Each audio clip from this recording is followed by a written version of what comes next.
ungechukua hii.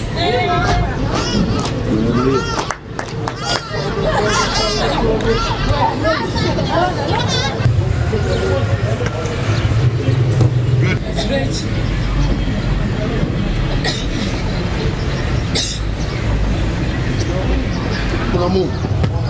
Up. Good. Second set. Up. Good. Stretch. 4, 5, 6, 7. Since we finished our last match with Ethiopia, our training was good. We started training in Kasarani before we came to Dandora, but the training is good. We are feeling happy because if we just follow instruction from the coaches, the training will not be hard to make it.